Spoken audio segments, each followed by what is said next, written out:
Hello दोस्तों, स्वागत है आप सभी का एक बार फिर से आपके अपने YouTube channel mister cool Ash the teacher में। तो दोस्तों, BEd versus BTC slash DEd को लेकर के रिव्यू पिटीशन जो देवेश शर्मा केस के लिए लगी हुई थी, उसकी आज फाइनल हियरिंग हो चुकी है। तो क्या इस हियरिंग में बीएड वालों को राहत दे दी जाएगी?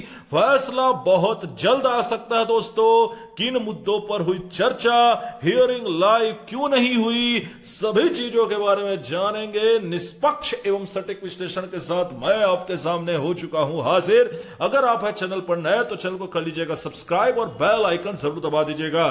तो देखिए दोस्तों, यह है Devesh Sharma versus Indian union 38-315-2023 diary number. आप लोगों को मैं बता दूं कि आज इस रिव्यू पिटीशन की फाइनल हियरिंग थी। सबसे पहले तो आपके पहले प्रश्न का उत्तर कि सर इसका लाइव ये क्यों नहीं दिखाया गया। कुछ लोग सुप्रीम कोर्ट के साइट पर जाकर के लाइव इसका इंतजार कर रहे होंगे। तो देखो दोस्तों, कई बार क्या होता है कि कोर्ट क्या करती है, कुछ ऐसे केसेस जिनमें उनको लगता है कि ओपन हियरिंग जरूरी नहीं है, उसे चैंबर हियरिंग ही कर लिया जाता है और उसे ओपन हियरिंग के लायक अगर वो नहीं लगता तो चैंबर हियरिंग के जरिए ही उसे निपटा लिया जाता है। तो वही इस केस के साथ भी हुआ है।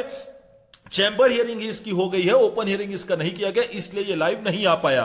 तो पहले तो मैं आप लोग को बता दूं। दूसरा, मैं आप लोग को यह बताना चाहता हूं कि इसकी जो सुनवाई है वो की गई है ऑनरेबल जस्टिस बेला एम त्रिवेदी और ऑनरेबल जस्टिस सुधांशु धुलिया जी के द्वारा।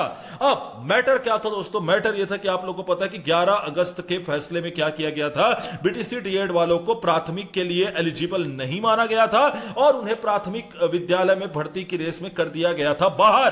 तो इसको लेकर के रिव्यू पिटीशन फिर से अप्लाई किया गया था। तो देखिए दोस्तों, सबसे पहले तो मैं आपको बता दूं कि रिव्यू पिटीशन जब एक्सेप्ट हुआ था, तब भी मैंने इसके ऊपर वीडियो बनाई थी।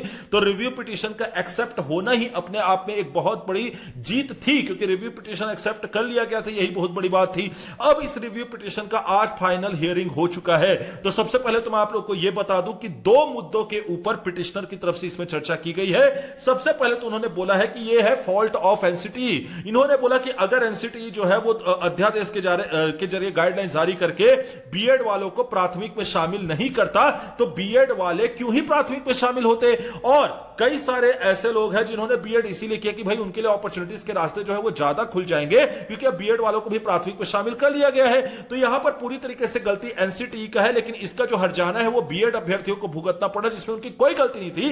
एक प्रतिष्ठित संस्था ने गाइडलाइन जारी की, इन्होंने उसका पालन करके बीएड किया, और जब इन्होंने बीएड करके एग्जाम देकर मेहनत देकर के सिलेक्शन ले लिया, तो फिर इनको क्या बोला जा रहा है कि भैया आप नौकरी से निकल जाइए। तो यहां पर पूरी की पूरी जो गलती है वो एनसीटी की है और किसी की नहीं है। यह बात यहां पर रखी गई। इसके अलावा जो दूसरी बात रखी गई वो ये रखी गई कि इन्हीं एनसीटी की गाइडलाइन में यह भी जारी किया गया था कि भाई जो ऐसे लोग हैं जो बीएड किए हुए हैं और वो प्राथमिक शिक्षक बनते हैं या प्राइमरी स्कूल में जाते हैं, तो उनके लिए ब्रिज कोर्स का प्रावधान लाया जाएगा। और मैंने इसके पिछले वाले वीडियो में आप लोगों को बताया था कि एनसीटी की जो मीटिंग हुई थी उसमें ब्रिज कोर्स को लेकर के तैयारी की जाए, लेकिन किनके लिए? जिनको 8 अप्रैल के फैसले में 11 अगस्त 2023 के बाद से एलिजिबल माना गया है जिन बीएड वालों को। लेकिन देवेश शर्मा के केस में यह कहना है कि 2018 को जब अध्यादेश लाया गया, उसके बाद से लेकर के अभी तक के जितने भी लोगों ने बीएड किया हुआ है, इन सभी को ब्रिज कोर्स करा करके प्राइमरी के लायक बना दिया जाए और इन्हें प्राइमरी में ले दिए जाए भर्ती। और इसके बाद तो वैसे भी फिर बीएड वाले जो है वो एलिजिबल नहीं होंगे प्राइमरी में। तो यह कहना है। तो अब इससे क्या होगा दोस्तों? इससे रास्ते खुल जाते हैं बीएड वालों के प्राथमिक स्कूल में बने रहने की।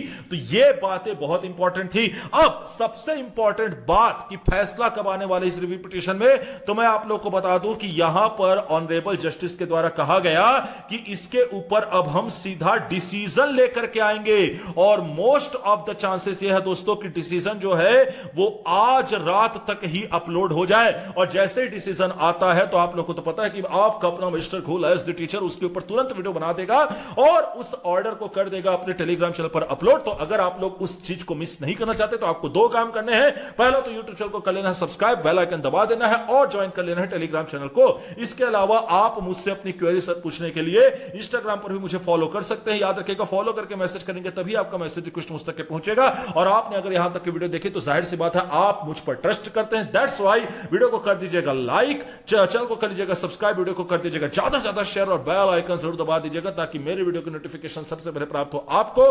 मैं मिलूंगा आपसे नेक्स्ट वीडियो में, तब तक के लिए धन्यवाद।